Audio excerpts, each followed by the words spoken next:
요즘 미국 정치가 좀 시끄럽습니다. 이 트럼프 대통령 탄핵한다고 지금 뭐 일로절로 흉흉하고, 원래 이제 이분이 그 대통령 선거 전에서도 아주 그 유명했습니다. 남하고 그 대화하다가 중간에 잘라먹는 걸로. 그래서 이 트럼프하고 토론하다가 잘라먹는 걸로 가장 기분 나쁜 일을 당한 분이 플로리다 출신 여성 그 대통령 위포부자였는데, 화가 나가지고 대통령이 되기 전입니다. 아무튼 저 사람하고 대화를 하면 중간에 잘라먹으니까 1%도 소통이 되지 않는다. 그 소통이 좀 안 되는 사람입니다. 이번에도 그 특기 18번을 발휘해가지고 FBI 그 국장이 원래 굉장히 큰 공헌을 했잖아요. 힐러리 클린턴 이메일 조사해야 된다고 해가지고 막판에 아주 그냥 표가 확 갈라져서 1등 공신이라고 했습니다만은, 그 콤이라고 하는 FBI 국장은 아주 그 오바마 대통령이 존경을 했대요. 저 사람은 무슨 정치적으로가 아니라 원칙대로 가는 사람이다. 영어에 그 going by the book이라는 말이 있잖아요. 책대로 가는 사람이다. 규정, 책 갖다 놓고 틀리면 틀린 거지. 그러니까 무슨 정치적인 음모는 없을 거다. 그렇게 오바마 대통령이 말을 했는데 맞았어요, 그 말이. 코미가 또 고마워서 트럼프 대통령이 FBI 국장 시켜주니까 소련하고 내통한 거를 조사하다가 이번에 해임을 시켰습니다.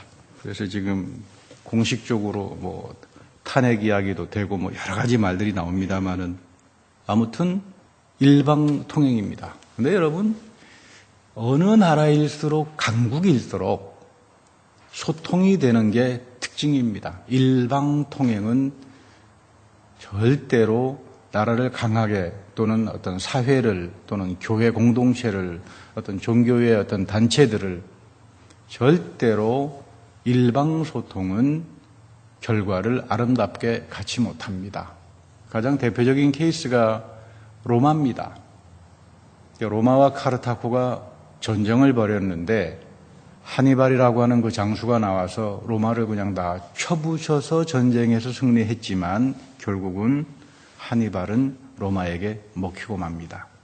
많은 학자들은, 로마사를 연구한 사람들은 힘은 하니발이 세고 로마를 점령했는데 왜 결국 하니발은 로마에게 다시 먹히고 말았을까?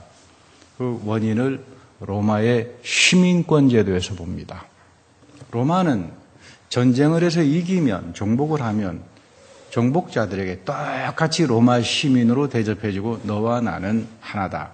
우리나라 말에도 좋은 말 하나 있잖아요. 좋게 쓰이면 우리가 남이가 뭐 그래가지고 아무튼 로마 시민권으로 유대를 맺어놓습니다. 그러니까 불평을 가질 수가 없죠. 전쟁에서 졌지만 똑같은 대접을 해주고 로마 시민으로 대접해주기 때문에 로마가 강해질 수밖에 없고, 타 문화나 타인종 사람들하고 소통이 일찌감치, 그것이 결국은 로마를 강한 나라로 만들었던 비결이라고 로마사를 연구하는 사람들은 이구동성으로 말합니다. 신앙생활도 소통이 가장 중요합니다. 하나님과 내 사이의 소통, 그리고 하나님 말씀을 기초로 해서 나와 너가 서로 소통하는 삶. 이것들이 잘 될 때 교회 공동체도, 그리고 영적으로 하나님 앞에서 내 삶도 복되게 가는 겁니다. 우리 신명기에 보면은 자로도 가지 말고 우로도 가지 마라. 하나님 말씀 앞에서 절대로 함부로 가강하고 지멋대로 갖다 붙이지 마라. 모르면 그냥 두라. 그리고 항상 중심으로 가는 거다. 이걸 뭐 좀 성경의 중용이라고 표현하기도 합니다만은 뭐 썩 좋은 표현일런지는 모르겠는데, 이 중용이라고 하는 말은 굉장히 중요합니다. 서구에서도 그렇고 동양에서도 그렇고, 서구에서는 특히 이 아리스토텔레스 철학을 기초로 해가지고 오늘날 서구에 전체 인문학적인 뿌리를 놓아준 게 중용이라고 하는 겁니다. 너무 지나치지도 말고 또 너무 부족하지도 말고. 이 아리스토텔레스라고 하는 사람이 그리스에 살 때는 당시 모든 사람들이 끊임없이 회의했습니다. 의심합니다. 안 믿어요. 의심하고 논쟁하고. 그래서 특별히 돈을 번 사람들이 있어요. 이 돈을 버니까, 돈을 갖게 되면 명성을 갖고 싶어지잖아요. 그리스 사회에서 돈을 많이 버니까 명성을 갖고 싶거든요. 명성을 가지려면 정치를 해야 됩니다. 정치에 나가서 무슨 관직을 얻으면 명성을 얻잖아요.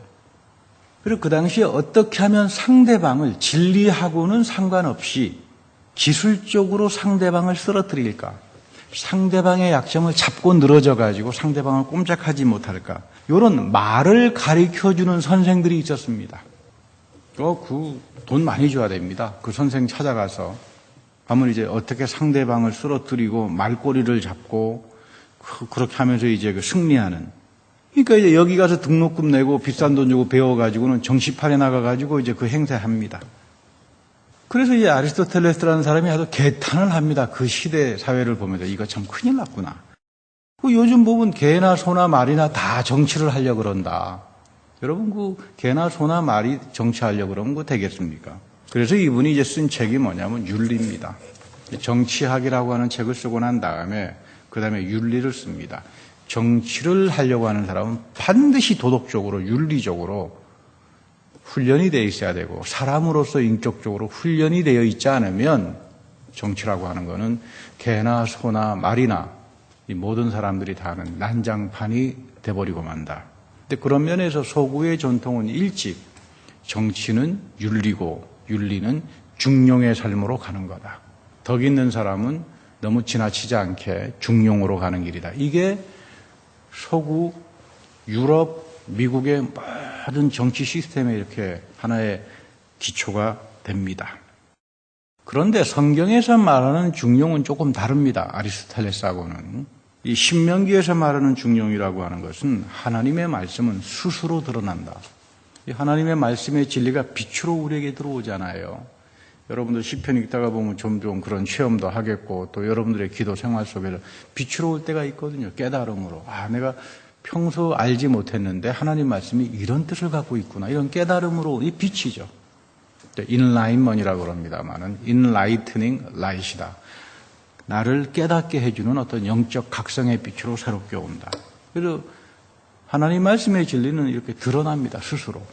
이제 이 앞에서 우리가 거울처럼 자기의 모습을 돌이켜보고 이 말씀을 경청하고 순종하고 내가 잘못되고 빗나간 것이 있다면 스스로 돌이키고 회개하는 것.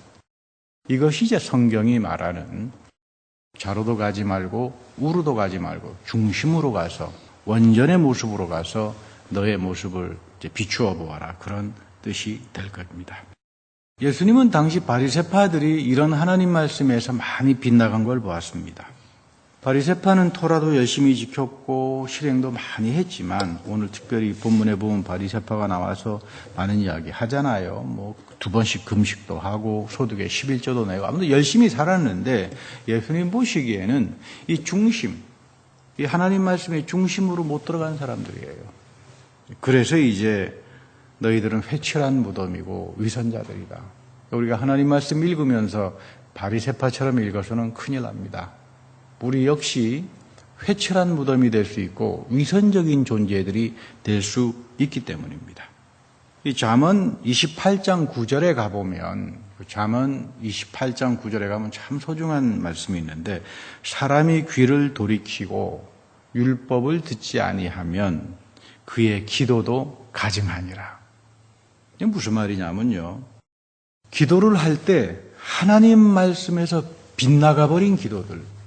우리 하나님 말씀이 쭉 있잖아요. 하나님 말씀대로 살지도 못하고 하나님 말씀대로 순종도 하지 못하면서 자기 생각만 갖다 놓고 기도를 하면 이런 빗나간 기도는 하나님께서도 가증하게 생각한다 이 말이에요. 그러니까 우리가 기도할 때 가장 소중한 건 뭐냐면 말씀을 사모하고 말씀을 붙들고 말씀의 정신에 의해서 기도하는 것. 이것이 다시 말하면 이루어지는 기도지 자기 생각대로 그저 정한수 하나 떠놓고 그저 자기 어떤 욕구를 채우는 그 기도는 하나님도 가증하게 생각한다 이런 말입니다. 우리 데살로니가 5장 17절에 보면 쉬지 말고 기도하라 그러잖아요. 이 말은 다른 말이 아닙니다. 밥도 먹지 말고 맨날 기도만 하라 그런 말이 아니라 말씀과 더불어 같이 살아가라. 말씀과 더불어 같이 살고 말씀과 더불어 살게 되면 여러분들이 그 말씀 위에서 기도가 늘 나오지 않겠습니까? 그렇게 사는 겁니다. 너 삶 자체가 말씀과 기도 안에서 이루어지는 그런 삶을 이제 살아가라. 이러한 기도를 통해서 하나님은 우리의 인격을 다듬고 우리를 새롭게 하고 하나님 마음에 합한 자로 만들어가는 것을 우리는 성경에서는 기도라고 말을 합니다. 우리가 사는 시대는 PR 시대입니다. 홍보를 잘합니다. 그래서 특별히 한국 갔더니 요즘 가장 많이 인기 끄는 대학이 홍보학과래요. 홍보학과, 광고학과. 학생들이 10대 1씩이나 된다 그래요. 어떻게 하면 자기 광고를 할까? 그럴듯하게 보일까? 이제 요즘 시대는 다 광고가 지배를 한다. 그렇잖아요. 여러분들 TV 보면 다 광고들이 나오지 않습니까? 아주 근사하게 여성 화장품이랄지 광고들로 다 도배가 되기 때문에 내 자신도 모르게 저 광고로부터 지배를 당하는 거죠. 광고학. 아마 아리스토텔레스 시대에는 말을 배워가지고 정치를 하러 나갔는데 요즘 정치가 되려면 광고를 잘해야 된대요. 그래서 10대 1씩이나 됩니다. 근데 여러분 광고는 거짓말이죠. 그렇지 않습니까? 자기 돈 벌기 위해서 장사하기 위해서 하는 게 광고잖아요. 그것도 적당히 해야지 그게 막 이렇게 불려지기 시작하면.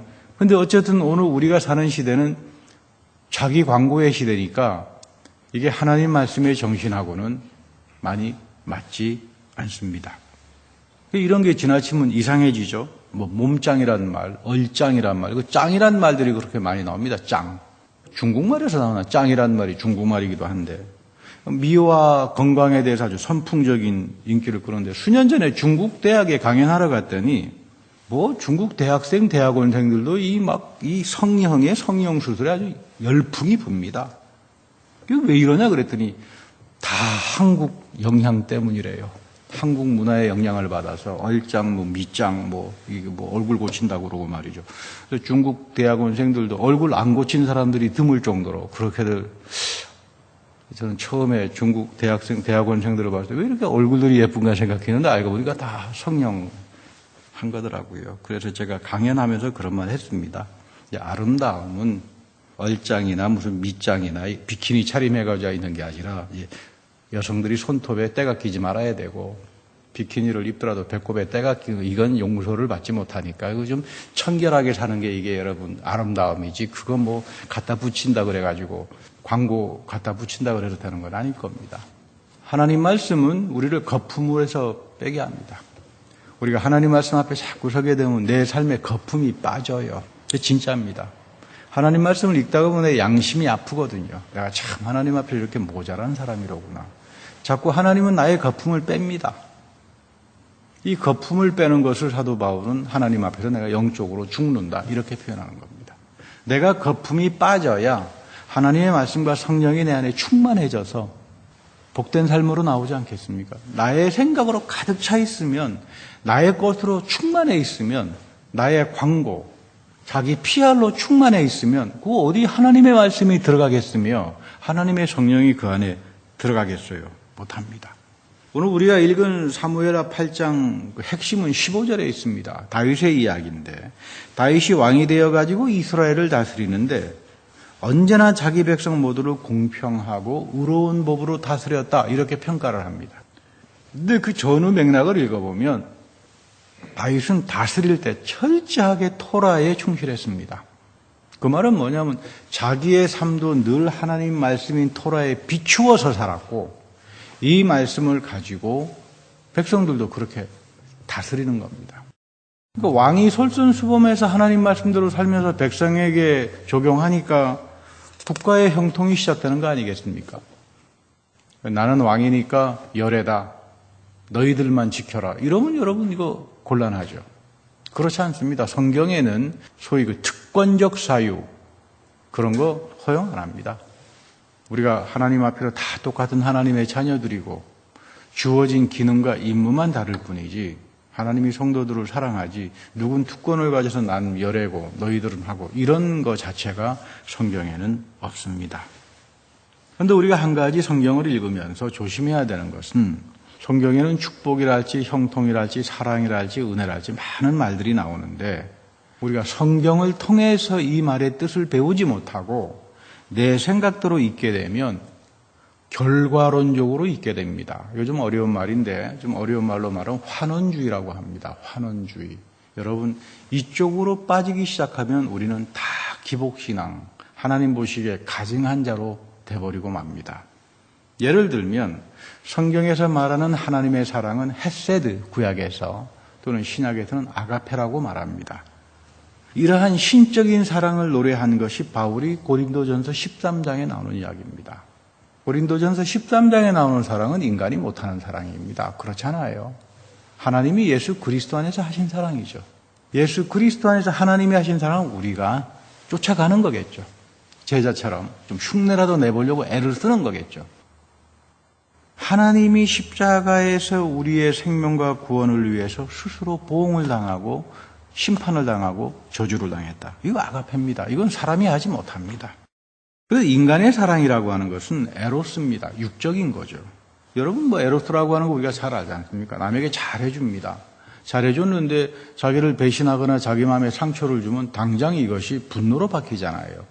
가정에서도 그렇지 않습니까? 자식들에게 부모님들이 온갖 모든 걸 다 했지만 이 자식이 자기의 기대치를 갖지 못하고 하게 되면 화를 내고 절망을 하고 실망을 하잖아요. 이건 인간의 사랑이죠.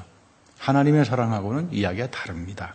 그런데 성경에서 말하는 사랑을 자기가 흔히 생각하는 사랑으로 환원시켜가지고 그렇게 성경을 읽기 시작하면 이게 잘못된 길로 빠져나가는 지름길이 된다 이런 이야기입니다. 기복신앙이라고 하는 것은 바로 여기에서 나옵니다. 귀결주의, 환원주의에서 나오는 거지 성경으로부터 배우지 못하기 때문에 기복신앙이 나오는 겁니다. 그래서 많은 분들이 이런 기복신앙을 이제 옹호하기 위해서 써먹는 대표적인 스토리 하나가 있습니다. 자나단 에드워드라고 하는 분이 있는데 미국 19세기에 뭐 굉장한 사람입니다. 프린스턴 대학의 교수였고 1700년도 그때 이제 미국 영적 대각성 운동을 위해서 활약하신 분인데 그렇다고 해서 뭐 이분의 신학이랄지 설교를 할지 문제가 없는 건 아닙니다. 뭐 이분은 당시 뭐 철학이나 자연과학 최고의 학문에 뭐 뉴턴 물리학 이신론에 심취해가지고 기독교 신앙을 그렇게 자연과학적으로 이제 변증을 해보려고 시도도 했던 분이고 또는 청교도인들이 이야기하는 절대 이중론을 사용해서 하나님이 미리 결정했다. 그래서 이 설교를 읽어보면 때로는 아주 무서운 심판에 대한 설교도 하고 뭐 그분이 다 옳다는 말은 아닙니다. 근데 훌륭한 분이에요. 미국의 영적 대각성 운동을 주도했던 학자요. 프린스턴 대학의 교수요. 또 좋은 설교가였습니다. 1700년, 1758년도쯤에 돌아가신 걸로 알고 있습니다만은. 근데 이분에게서 우리가 배우는 중요한 건 뭐냐면 이분이 배운 철학이나 자연과학이나 이런 것이 아니라 그분의 일기를 보면 내가 하나님 말씀을 통해서 살아있는 하나님을 체험했다. 이 성경을 읽다가 하나님이 성경 안에서 살아계심을 내가 체험했다. 그때부터 내가 참 이게 형편없는 존재로구나. 이걸 깨닫고 내가 그동안 추구해왔던 인간의 이성이나 이런 것들이 얼마나 어리석은 건가. 그런 일기의 고백이 나옵니다. 저도 그 부분을 참 높게 평가합니다. 그래서 하나님의 사람이 되는 거죠. 사람이 지식을 가지고 이성을 가지고 공부를 많이 했다 그래서 좋은 신앙을 갖는 것은 절대로 아닙니다. 그런데 문제는 이런 조나단 에드워드가 이야기하는 건 좋은데 이분이 위대한 종이었기 때문에 이분 자녀 가운데 100명이 법조계에서 일했습니다. 미국에서. 뭐 법무부 장관 다 이 후손들이죠. 그리고 20여 명 후손들이 전부 다 대학에 굉장히 좋은 대학에다 총장들을 했습니다. 정말로 형통했습니다. 근데 이걸 거꾸로 뒤집어서 봐라. 조나단 에드워드를 이야기하는 것이 아니라 조나단 에드워드가 하나님을 잘 섬기니까 이렇게 형통하지 않았느냐. 그렇게 해가지고 거꾸로 뒤집어 버립니다. 조나단 에드워드를 이야기하려면 참 그 사람의 일기 속에서 나는 하나님 앞에서 죄인이었다. 이거를 이야기하는 건 중요하지만 조나단 에드워드를 이상화해가지고 저렇게 믿으니까 후손들이 법조계에 100명이 나왔고 뭐 대학의 총장이 20명이 나왔고 비즈니스가 몇 명이 나왔고 뭐 이렇게 갖다 붙이면 이것이 환원주의요 기복신앙으로 가는 지름길입니다. 여러분 한번 생각해 보세요. 사무엘이 위대합니다. 근데 사무엘 자식들은 어땠습니까? 여러분 사무엘 자식들 알잖아요. 그러면 사무엘이 엉터리입니까? 이렇게 보지 말자 이 말이에요, 성경을. 그러면 사무엘의 자녀들이 잘못된 길로 갔다 그러면 사무엘은 그럼 엉터리가 할 말이 없는 거죠. 이런 것들이 잘못되면 성경으로부터 배우는 것이 아니라 자기 잘못된 생각 집어넣어 가지고는 하나님 말씀을 무슨 기복신앙, 하나님이 보실 때 가증한 것으로 만들어 버립니다. 예수님께서 십자가에 죽은 거, 그러면 그것도 저주 아닙니까? 뭐 하나님이 실패했습니까? 그렇지 않다 이 말이에요. 하나님의 뜻이 있는 건데 중요한 이야기입니다. 오늘 예수님께서 바리새파도 그런 식이에요. 이 귀결주의, 환원주의로 하나님 말씀을 갖다 놓고 해석을 하니까 이거 인정받지 못하는 겁니다. 의롭다는 것은 구원과 생명을 얻었다는 거예요. 성경에서 내가 의롭다. 하나님이 여러분들을 의로운 자라 여겨주시면 구원과 생명과 축복이 있는 거 아니겠어요? 하나님이 여러분들을 죄인으로 선언하면 우리는 구원도 없고 생명도 없고 축복도 없는 겁니다. 그래서 성경에 보면 종종 내가 하나님께서 나를 의롭게 여겨주십니다라고 하는 고백이 나오는데 그것은 구원, 생명, 축복을 이제 말하는 겁니다. 하나님께서는 나보고 죄인이라고 지금 선언하는데 내가 하나님 앞에서 주여 나는 얼마나 잘난 사람입니까? 이러면 이것이 이상하다 이 말이에요. 하나님이 나를 보시기에 너는 죄인이야. 넌 이러고 참 지금 많은 문제가 있어. 이렇게 말씀하시는데 난 이걸 깨닫지 못하고 난 하나님 앞에서 얼마나 잘난 자입니까? 오늘 바리새파가 그렇죠. 나는 도둑질도 안 했고 뭐 불의를 저지르지도 않았고 뭐 소득의 11조 따박따박 다 잘했고 금식도 뭐 2주에 한 번씩 했고 뭐 이랬으니까 나 얼마나 잘난 사람입니까? 이게 지금 예수님 앞에 나와서 바리새파의 이야기인데 이게 무서운 귀결주의입니다. 의로움, 구원, 생명, 은혜를 하나님 말씀으로 배운 것이 아니라 자기들의 행동 귀결주의를 갖다 놓고는 하나님 말씀을 제멋대로 해석한 거죠. 전형적으로 하나님 말씀에 대한 우파적인 해석이라고 합니다. 갖다 붙이는 우파적인 해석. 이렇게 되면 하나님하고 우리는 불통이 돼버리고 맙니다. 놀랍게도 정말 상상하기 어려울 정도로 의롭게 여기고 축복하고 구원과 생명으로 인정해 준 사람은 세리입니다. 세리. 이게 오늘날도 이해가 안 됩니다. 신앙생활하면서. 하나님이 보시는 마음에 합한 기준이 뭘까? 신앙생활이라고 하는 것은 그거를 추구하는 거지 내 식의 어떤 기준과 내 식 갖다 붙여가지고는 하나님의 기준에 도달하지 못합니다. 오히려 하나님은 모두가 다 죄인이요, 엉터리요, 잘못되고 저주받은 자라고 하는 저 세리를 가리켜서 구원받은 자라고 합니다. 오늘 우리가 성경을 읽으면서 하나님이 우리를 어떻게 보실까? 성경에서 우리가 어떻게 하나님의 마음과 생각과 그 복음의 뜻을 배울 수 있을까? 끊임없이 이거 물어야 됩니다. 그렇지 않으면 자기 욕심, 자기 생각, 자기 귀결주의를 다 갖다 놓고는 분탕질을 해버리고 마는 겁니다. 여러분 조심해야 됩니다. 예수님께서 십자가를 지고 나를 따르라. 다른 말이 아닙니다. 항상 하나님의 말씀 앞에서 너의 거품을 빼라 이 말입니다. 하나님 말씀 앞에서 항상 바르게 서고 쓸데없는 잘못된 거품들, 자기 피알들 다 떼내라 그 말이에요. 그래야 너희들이 하나님의 말씀을 만날 수 있고 이 말씀 안에서 하나님이 원하는 그 뜻을 체험할 수 있다. 사실 우리가 사는 시대와 문화는 없는 것도 있는 것처럼 위장을 해야 됩니다. 그래서 신앙생활 하기가 어렵습니다. 교회 안에서 되어지는 영적인 문화라고 하는 것은 세상의 세속 문화하고는 전혀 정반대의 길로 가기 때문에 이게 어려워요. 하나님 말씀의 문화와 가치를 이야기하면 교인들은 교회로 오길 원하지 않습니다. 세상에서 자기네가 마음대로 하고 있었던 경험과 이런 걸 갖다 놓고 교회에 와서 분탕질을 하길 원하지 말씀 앞에서 자기 거품을 빼길 원하지 않습니다. 그래서 그런 교회가 인기가 없습니다. 그런데 우리에게 중요한 건 교회는 세상 사람들에게 인기 끌기 위해서 있는 게 아닙니다. 진리로 가고 말씀 앞에 순종하고 그래서 하나님의 자녀로 살아가기 위한 본질이 이 속에 있는 거지 세상적인 성공을 위해서 교회가 존재하는 게 아니다. 그런 말입니다. 야고보는 기도의 사도로 불려지죠. 야고보서 1장 5절에 보면 그는 기도의 내용이 뭔지 잘 가르칩니다. 이분은 무엇을 강구하라고 그럽니까? 지혜입니다. 지혜. 성령이죠. 구약에서는 호크마라고 말합니다만은 여러분 기도할 때 성령을 강구합니까? 여러분들 기도할 때 지혜를 강구합니까? 하나님 말씀을 통해서 깨닫는 지혜를 주십시오. 내가 하나님 말씀을 읽을 때, 하나님 말씀을 들을 때 학사와 같은 지혜를 주셔서 하나님의 뜻을 알게 해 주십시오. 또 예수 그리스도의 영이 우리에게 오셔서 어둡고 침침해 있는 나의 영의 세계에 들어와서 빛과 조명을 비춰줄 때 우리는 하나님의 말씀을 향한 듣는 귀와 마음의 눈이 열립니다. 저 기도 가운데 가장 중요한 게 뭐냐 하면 지혜를 간구하라. 그 지혜는 예수 그리스도의 영이기 때문에 성령을 간구해라. 기도하면서 하나님 이 말씀을 가지고 끊임없이 내가 내 어두운 영혼 속에서 깨달을 수 있는 빛을 비춰주시고, 이랬을 때 그 3장 17절에 가보면 어떤 선물들이 주어지나 하면 하나님으로부터 오는 지혜는, 여러분들이 지혜를 간구하고 성령을 간구하고 살아계신 예수 그리스도의 영을 간구하기 시작하면 순결해집니다. 여러분들의 삶이 순결해지고 평화스러워지고 친절해지고 온순해지고 자비와 선한 열매가 여러분들의 삶에 맺히게 됩니다. 이거 성령의 열매죠. 기도를 통해서 성령의 열매를 맺는 겁니다.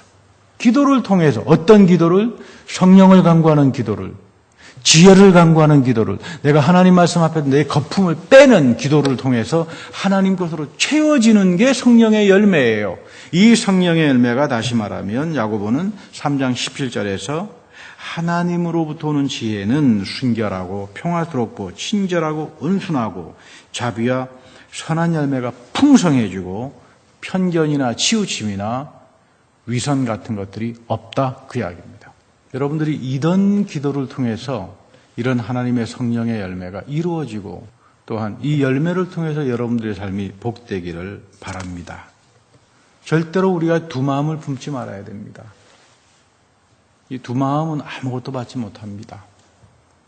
순종이 그래서 중요합니다.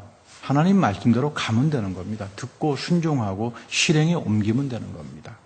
그러나 두 마음을 품는 사람들, 우리 아리스토텔레스 시대처럼 그 의심하고 거짓하고 이런 사람들은 말이나 배워서 사람들을 쓰리터리려고나 하지 이런 성경의 진리의 세계로는 들어오지 못합니다. 오늘 특별히 우리의 삶 속에서도 기도는 이루어지고 하나님은 1차적으로 우리들의 기도 생활을 통해서 지혜를 간구하고 성령을 간구하는 기도를 통해서 성령의 열매를 맺혀가기를 원합니다. 이런 기도를 통해서 여러분들의 삶이 복되어지는 그런 귀한 인생이 되기를 축복합니다. 다 같이 기도하겠습니다. 주님, 우리가 때로는 어리석어 주님 앞에서 가증한 기도를 할 때가 많았음을 고백합니다.